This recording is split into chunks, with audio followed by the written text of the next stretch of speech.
Retour sur la situation politique en Côte d'Ivoire. Monsieur Charles Blé Goudé en parle et appelle à la paix pour une Côte d'Ivoire meilleure.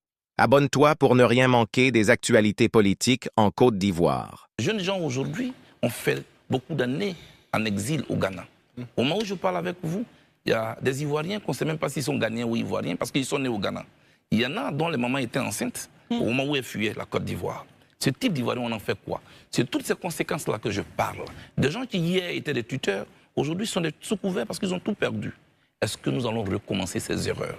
C'est de cette voie sans issue que je parle. C'est pourquoi je dis, on est tous d'accord qu'il faut des réformes, mais pour que ces réformes-là puissent être opérées, nous qui réclamons ces réformes, mettons-nous en capacité de décider. Et la seule manière de nous mettre en capacité de décider, c'est de conquérir le pouvoir d'État. Et de ma culture politique, il y a une seule voie pour pouvoir conquérir le pouvoir d'État. C'est les urnes. C'est long, c'est lent, ça peut paraître agaçant parce qu'on veut vite aller, mais au moins ça a un avantage. Ça protège la vie des Ivoiriens et aucune goutte de sang d'un Ivoirien ne doit couler encore pour un fauteuil présidentiel. Je suis engagé pour cela et j'irai jusqu'au bout dans cette voie. Relance Marius, on passe à Daouda. À dire vrai, Charles Blé Goudé fait partie des hommes politiques qui ont déjà vu le lion, pour ne pas dire ont eu à faire face au lion, eu égard aux événements tragiques qu'a connu la Côte d'Ivoire en 2011.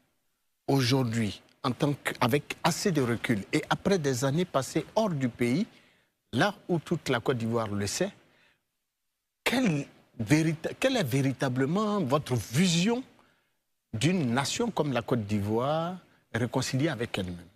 Merci Marius. Vous savez, j'ai fait 11 ans hors de ce pays. Exactement. D'abord en exil, seul. Seul parce que moi, je ne pouvais pas fréquenter les autres. Il y avait les réfugiés, il y avait une cas des réfugiés qui se fréquentaient entre eux.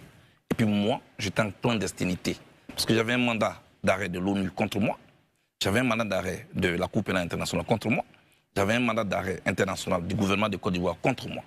C'est ce monsieur-là qui est devant vous aujourd'hui. Et quand on est seul, il y a deux voies. Soit vous vous lamentez sur votre sort, soit vous vous construisez. Parce que ce ne sont pas toutes les douleurs qui détruisent. Il y en a qui construisent. Et moi, mon isolement m'a construit. Après donc l'étape de l'exil, je suis arrêté, conduit à la DST où j'ai fait 14 mois dans une cellule seule. J'ai eu 14 mois de réflexion. Ensuite, j'ai vais à la Cour pénale internationale où j'ai fait 8 ans.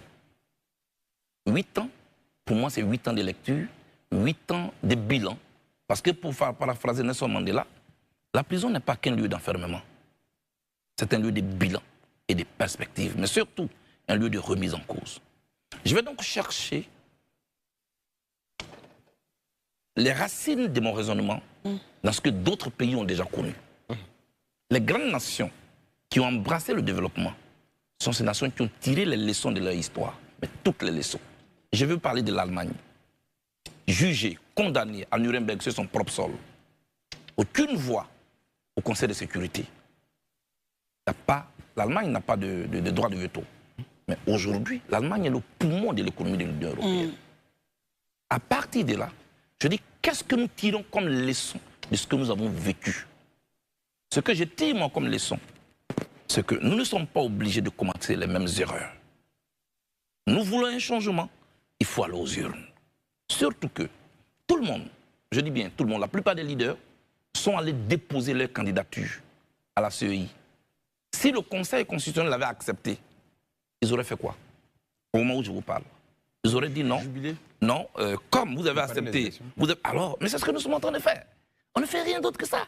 Donc ce n'est pas la peine d'aller chercher des poux sur la tête des chauves comme nous. Il faut qu'on aille aux élections. Voilà ma position.